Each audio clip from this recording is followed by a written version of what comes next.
Salut les gladiateurs, bienvenue dans le temple du spectacle. Allez, c'est parti. Tenez bon les gars, tenez bon. Deux programmes, n'est-ce pas, autour de cette vidéo, n'est-ce pas. Et sur le continent africain, il y a eu, n'est-ce pas, le classico congolais opposant le Big Club, le plus grand club de la RDC d'Afrique, le TP Mazembe face à son rival, n'est-ce pas, de l'ASV Club. Vous savez très bien qu'en Afrique, ce classico-là, c'est parmi les meilleurs matchs d'Afrique et ça permet, n'est-ce pas, de vendre l'image du football congolais. De l'autre, comme deuxième menu, n'est-ce pas, Arsenal-Aston Villa. Mais quel match! Les gars, restez, n'est-ce pas, scotchés jusqu'à la fin de la vidéo. Deux débriefs, n'est-ce pas, au bout de cette vidéo pour que nous bouffions, n'est-ce pas, du contenu sur le football. L'Afrique et l'Europe, c'est, n'est-ce pas, la même famille. Le football, n'est-ce pas, il est rond. Allez, let's go. Avant que je ne puisse développer cette vidéo, je te demande de t'abonner, de liker, de partager la vidéo. C'est très important parce qu'on grandit ensemble.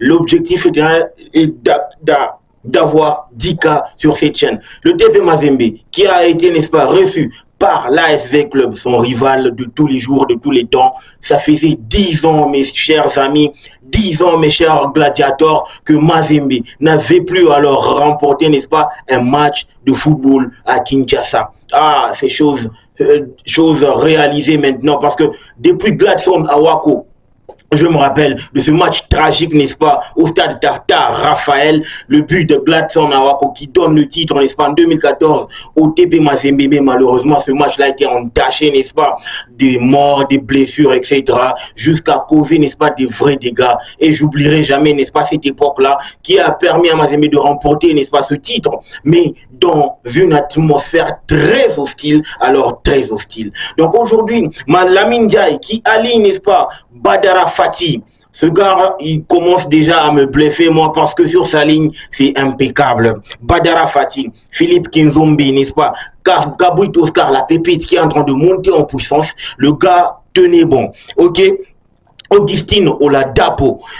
Sosé Zemanga, le doyen, le Kaiser, Gloire Moujaya, qui remplaçait Ibrahima Keïta, Ernest Luzolo, Magloire Ntamboy, Glodili Konza, Phili Traoré, ainsi que Kevin Mundeko. De prime abord, on a vu que l'équipe de l'ASV Club n'avait pas de niveau, tout simplement, parce que quand tu regardes la manière avec laquelle l'équipe de V-Club se présente sur le terrain, tu sens très bien que c'est deux mondes différents. C'est vraiment il y a un fossé terrible entre le TP Mazembe et l'ASV Club. Tactiquement parlant, physiquement parlant, sur le plan, n'est-ce pas, organisationnel sur le terrain, tu sens très bien que là, on est face à un mastodonte qui joue face à un club amateur. Moi, ils m'ont vraiment donné l'impression qu'ils ne savaient pas manier la balle, ils ne savaient pas jouer au football, parce que l'utilisation du terrain de l'ASV Club face à Mazembe, mais c'est d'une nullité incroyable, mais c'est d'une catastrophe incroyable. On se dit qu'on est en train de jouer, n'est-ce pas, les playoffs et on joue face à un grand club. On joue, n'est-ce pas, l'un des plus beaux matchs du pays, mais on ne peut pas s'organiser de cette façon sur le terrain. On ne peut pas s'organiser de cette façon sur le terrain. Ça veut dire que les équipes qui sont en train de jouer face à Mazembe, je vais le dire tout haut, ce que tout le monde pense tout bas. Sérieusement, il n'y a aucun concurrent. Même si je vais essayer de paraphraser, n'est-ce pas, Papi Kimoto, l'entraîneur de Maniema Union, sérieusement, il n'y a aucun concurrent au Congo n'est-ce pas, aucun concurrent pour Mazembe, parce que sérieusement, comment on peut s'appeler ASV Club, mais on est vraiment très mal organisé sur le terrain. Les passes, la couverture du terrain, l'utilisation, n'est-ce pas, du terrain sans ballon, c'est catastrophique. Catastrophique. Je me demande, est-ce que c'est Mazembe qui était plus fort ou encore c'est V-Club qui était vraiment d'une nullité incroyable, les gars. Je n'ai jamais su voir, n'est-ce pas, la qualité de jeu de l'ASV Club.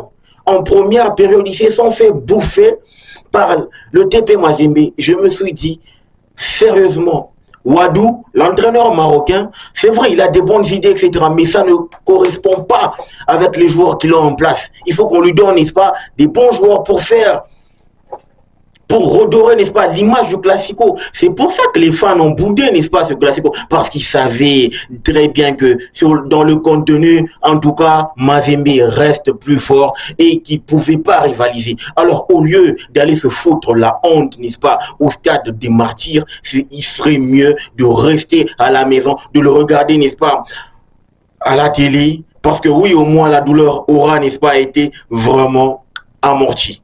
Oui, ça c'est pour moi. Mais quand on va parler du TP Mazembe, le TP Mazembe aujourd'hui, c'est le summum du football congolais.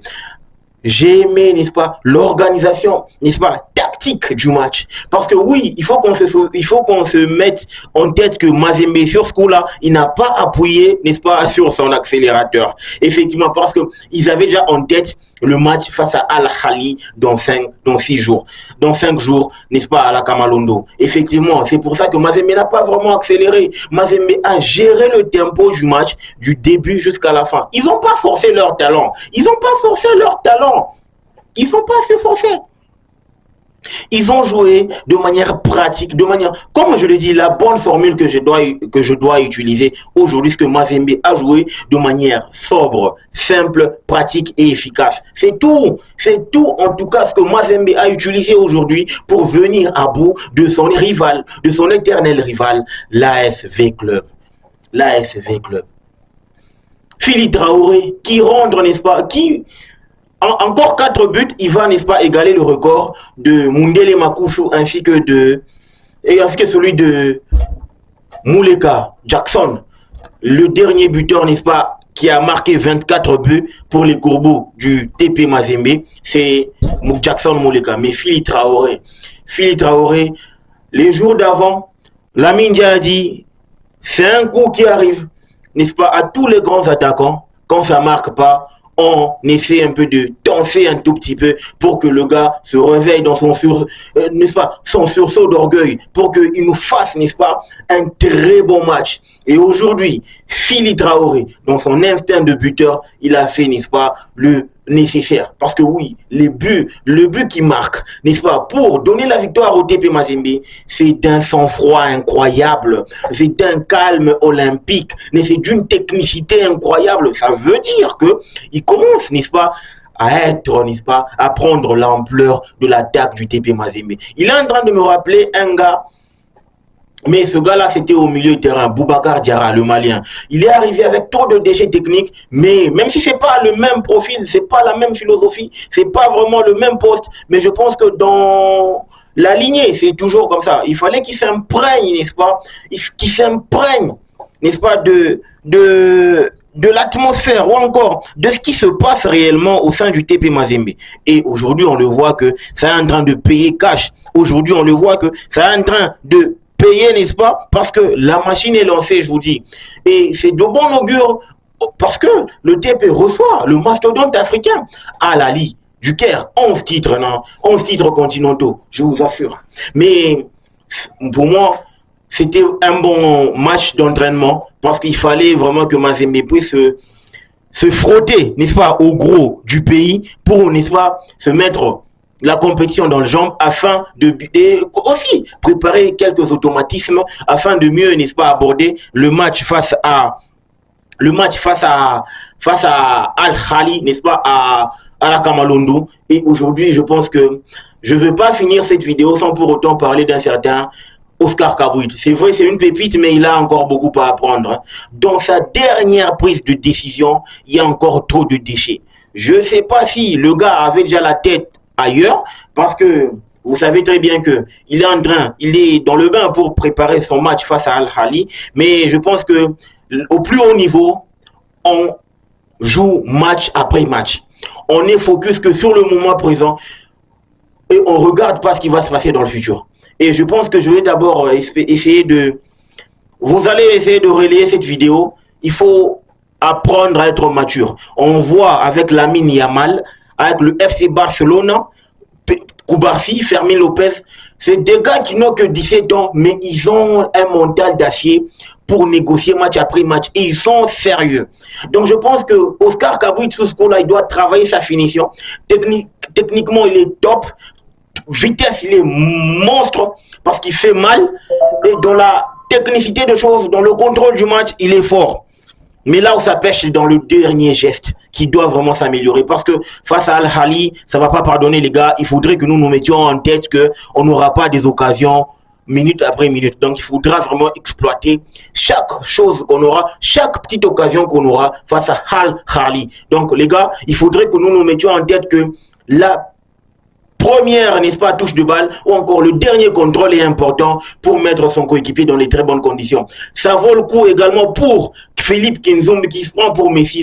Gras, t'es pas Messi, t'es Philippe Kinzombie. Avec ton intelligence, ta technicité, joue simple, trouve des coéquipiers, fais mal. C'est tout ce qu'on te demande. C'est tout ce qu'on te demande. C'est tout ce qu'on te demande pour faire mal à l'adversaire. Il ne faut pas en faire trop. On veut juste que tu sois simple dans ton jeu. Tu vas auréoler le public. Tu vas retrouver ton auréole. Mais ne te prends pas pour quelqu'un que tu n'es pas. Gars, c'était vraiment la fin de cette vidéo en termes de classico. Mazembe qui repart avec les 3 points, ça prouve à suffisance que depuis que Mazembe a commencé, n'est-ce pas, ses playoffs, il est invaincu. Mais c'était le premier but, n'est-ce pas, encaissé dans ses playoffs. Le TP Mazembe, ça n'est fini. Allez, let's go! Arsenal, Aston Villa. Ah, sérieux. Aujourd'hui, je me suis régalé, sérieusement. Je me suis régalé. Parce que oui, ils m'ont servi le spectacle, n'est-ce pas, sur un plateau. Parce que oui, quand tu regardes, non mais sérieux, Arsenal, Aston Villa, on dirait que Unai Emery a vraiment une dent contre l'admin, n'est-ce pas, ou encore le board d'Arsenal, parce que la masterclass tactique qui nous sort aujourd'hui, waouh, sérieusement, je m'attendais pas, hein. Je m'y attendais pas, sérieusement. Quel spectacle, quel beau jeu d'Arsenal face à d'Aston Villa face à Arsenal. Mais c'est pour ça qu'on kiffe la première ligue, c'est pour ça qu'on kiffe la Barclays English Premier League. C'est le meilleur championnat du monde. Sérieusement. Mieux que ça, c'est le meilleur championnat du monde. Unai Emery, qui, n'est-ce pas, aligne 111 en mettant Zaniolo, ainsi que, n'est-ce pas, Zaniolo de l'autre côté et McGinn, n'est-ce pas? En tout cas, ils ont fait le taf. Hein. McGinn, qu'est-ce qu'il est précieux, le capitaine? Qu'est-ce qu'il est précieux, le capitaine, n'est-ce pas, de l'Aston Villa? Ça, en tout cas, j'ai pas vu venir. Hein. Ah, j'ai pas vu venir. But à danger. Vous jouez à Emirates Stadium. La data est là. La stat, les gars. Regardez la stat. But à danger. 1.62 pour Arsenal. 1.13 pour Aston Villa. Qui joue à l'Emirates Stadium. Il faudrait que nous le soulignions. Aston Villa vient, n'est-ce pas, des mauvaises performances face à ses concurrents. Mais aujourd'hui, à cet instant-ci, Aston Villa te sort une masterclass face à Arsenal, à l'Emirates. On a Emery, chapeau. Parce que Moussa Diaby, Nicolo Zaniolo, sérieusement, tu plombes la défense d'Arsenal. Tu permets pas à ce que Ben White ainsi que Zinchenko puissent monter et laisser leur couleur, sinon ça va faire mal. C'est pour ça on s'est rendu compte que l'utilisation, n'est-ce pas, on s'est rendu compte que à chaque fois qu'il y avait, n'est-ce pas, sur le porteur du ballon d'Arsenal, il y avait tout au plus 2 joueurs qui pressaient haut pour pas permettre à ce que le joueur d'Arsenal puisse contrôler le match, puisse contrôler le jeu. Et aujourd'hui, on a senti que même Odegaard, le métronome, le maestro, n'est-ce pas, de cette équipe d'Arsenal a été vraiment muselé et qu'il n'a pas su trouver des failles dans, n'est-ce pas, le camp adverse. Mais c'est là que ça me dit, comme on dit, the elephant has fallen. L'éléphant vient de tomber. L'éléphant n'aime pas être, n'est-ce pas, sur le toit de l'arbre ou à la cime de l'arbre. L'éléphant n'aime pas ça. Ok? C'est pour ça que nous, on est la comité, n'est-ce pas, Bakozwa Premier League T. Hein? Bakozwa Ngote, biso, toza kakawa, hein? Na London, tokosambwa biso nyonso na London, Bakozwa Barclays English Premier League T. Toza awa na bango. Hein? Kati Chelsea a bonga, hein? Ça c'est simple, ils vont pas, pour dire que ils vont pas gagner la Barclays English Premier League. Hein? C'est pas fait pour tout le monde. En tout cas, en termes de pratique, Arsenal est en train de retomber dans les mêmes travers que la saison dernière. Parce que oui, ils s'y sont battus jusqu'à la fin, mais ils ont péché, n'est-ce pas, par la pression du titre. C'est pas facile de gérer, n'est-ce pas, la pression du titre. Vous savez que vous y êtes presque. Et c'est là que ça commence à palpiter. Le cœur bat la chamade. Le cœur bat la chamade. Qu'on gagne, qu'on remporte, qu'on remporte, qu'on remporte, qu'on remporte, qu'on remporte. Mais c'est là que, n'est-ce pas, les équipes adverses te jouent un sale tour, n'est-ce pas, te font, n'est-ce pas, du sale. Te font du sale, les équipes adverses, te font du sale. Et aujourd'hui, Arteta en a payé, n'est-ce pas, le pot cassé, parce que oui, tu joues à Aston Villa qui est quatrième de la Barclays English Premier League. Donc c'était le choc de la journée. C'était le choc, n'est-ce pas, de la journée. Et ça permet, regardez, total de tirs. 18 pour Arsenal, 11 pour Aston Villa. Ils se sont cherchés. Arteta a vraiment tout tenté en faisant rentrer, n'est-ce pas, Jorginho, Tomiyasu, Nketiah, Martinelli, pour ne citer que ceux-là. Mais ça n'a jamais donné ou apporté du fruit. Parce que ça là, sérieusement les gars, franchement, je suis bluffé par la qualité du jeu des deux équipes aujourd'hui. Parce que ça n'a pas pardonné du tout, hein. Ça n'a pas pardonné du tout. On a senti que si on veut, n'est-ce pas, aller dans l'ordre normal des choses, c'est que pour le moment, le top 3 reste Manchester City qui reprend, n'est-ce pas, le classement avec 73 points. 71 pour l'Arsenal, 71 pour Liverpool qui s'est aussi cassé les dents à Anfield. Donc aujourd'hui c'était la soirée vraiment cauchemardesque, n'est-ce pas, des prétendants au titre, excepté Manchester City qui a eu un calendrier aussi fragile, parce que Luton, pour pas manquer du respect à Luton, pour moi Luton c'est vraiment l'équipe qui va descendre. Mais on peut se dire, donc, selon les bookmakers, Arsenal ne va pas remporter ce titre. Et ça est en train de le confirmer parce que le calendrier d'Arsenal, après ça, il est infernal, le gars. Il est infernal. Et c'est de bon augure pour nous, les Blues de Chelsea, parce que oui, je vous ai dit que la philosophie de cette chaîne, c'est de vanner l'équipe d'Arsenal parce que c'est notre rival à Londres. Tottenham, c'est le petit cousin, mais qui est aussi rival, qui se prend pour grand, mais Arsenal est grand par rapport à Tottenham. Mais nous, on est grand par rapport à tout le monde, ok, les gars. Donc, la prochaine journée, Arsenal qui se déplace, Tottenham qui va recevoir, Manchester City qui joue un calendrier aussi facile. Donc je pense que ça va faire très mal, n'est-ce pas, pour la suite, n'est-ce pas, de cette Barclays English Premier League, parce que oui, on commence à tendre vers la 30, on est vraiment dans la 33e journée là, et on va voir qui aura les nerfs solides pour aller chercher le trophée à la couronne, parce que oui, Manchester City semble avoir, n'est-ce pas, repris le contrôle, parce que 2 points sur les adverses, sur ses concurrents, ça permet, n'est-ce pas, d'avoir, n'est-ce pas, la conscience tranquille, mais de bosser dur pour aller chercher le Graal, parce que, je vous le rappelle, il n'y a pas de concurrent, hein, en termes de gestion de pression, parce que ces gars-là, gérés par Pep Guardiola, ils sont tellement très forts dans la gestion, n'est-ce pas, des émotions. Ils sont tellement très forts dans la gestion de l'effectif et dans la gestion de résultats. Donc là, ils sont dans leur moule, ils sont dans leur, n'est-ce pas, confort, parce qu'ils savent bien gérer. Et je pense que je ne pouvais pas finir cette vidéo sans pour autant parler du calendrier de Chelsea. On joue demain, n'est-ce pas, face à Aston Villa. Les gars, regardez. West Ham qui perd les points, Tottenham qui perd les points, il y a encore une autre équipe qui a perdu des points, Manchester United a perdu des points, mais pourquoi pas, n'est-ce pas, grappiller les 3 points demain face à Everton. Question que nous puissions se rapprocher, ne fût-ce que de la Ligue Europa, parce que la Champions League, vu la victoire d'Aston Villa, en tout cas, il faudrait que nous oublions cela. Les gars, restez en bonne santé, c'est important, parce que là, je vous donne rendez-vous au prochain numéro. En tout cas, la bonne nouvelle, c'est que ça va être vraiment génial sur Twitter. Les gars, je vous invite à vous abonner sur ma chaîne, sur mon compte X ou Twitter, Manevich dos Santos Capinga. Hein? Manevich Capinga. Et abonnez-vous sur ce compte, les Blues Family. Le football mérite de vécu. Ciao!